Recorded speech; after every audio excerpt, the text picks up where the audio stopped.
As we've been discussing, outrage across the country after Hamas published a propaganda video on Saturday night showing Israeli hostages Evyatar David and Gilboa Dalal being forced to watch as other captors were freed and begging to be saved as well.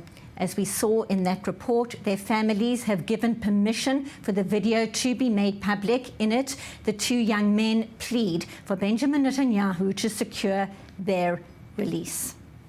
And so now we welcome Ilan Dalal, father of hostage Gilboa Dalal, who was abducted from the Nova Music Festival and has been in captivity for 506 days. Ilan, thank you so much for speaking to us. Your son, Guy, appearing in this vile propaganda video overnight, he and Evyatar David in the van, being made to watch the ceremony of the hostages freed, and then having the door of the vehicle shut. The extent of the evil there knows no bounds. What was your response? What did it feel like to even watch that? Well, this is an inhumanity and a very cruel act of the Hamas, which is not surprise for us because we saw what they did in October 7. But what they did is a psychological war against these two young men that took him out of the tunnels just to see their friends getting released and going free back to their families, back to their lives, and then get them back to the tunnels. This is an outrageous, this is very hard, but in the other hand, this is a sign of life. This is the best sign of life we got in the past 16 months.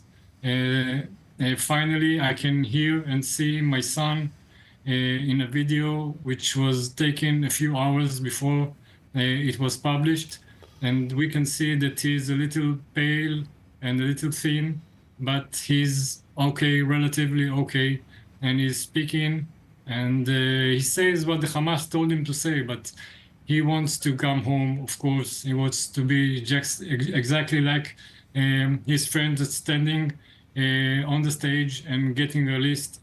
At the same time, he's watching them, and he plead our government and our people, to the Israeli people, to do whatever they can in order to get him out and get him out of hell back to his family.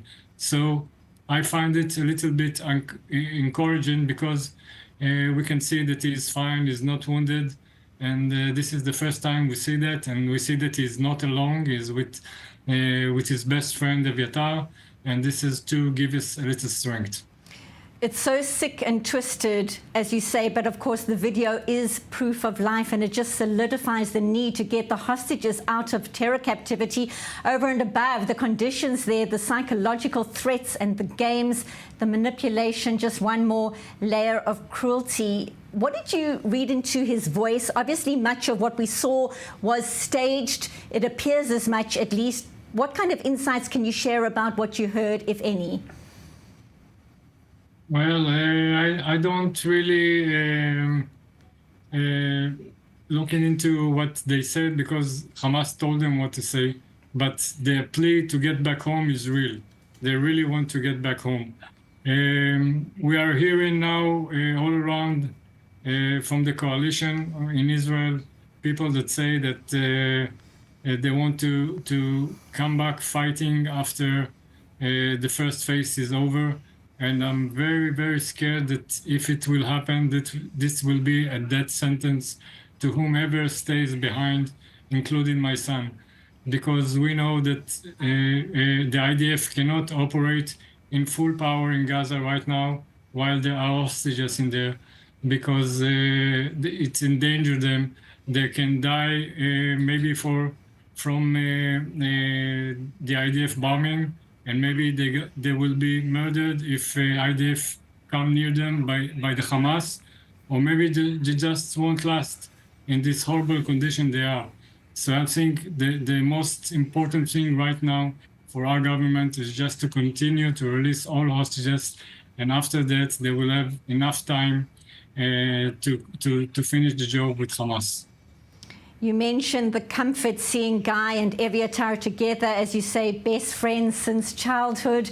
What kind of comfort or solace do you get from understanding the pressure that is coming right now, specifically from the United States, from Donald Trump and the new administration?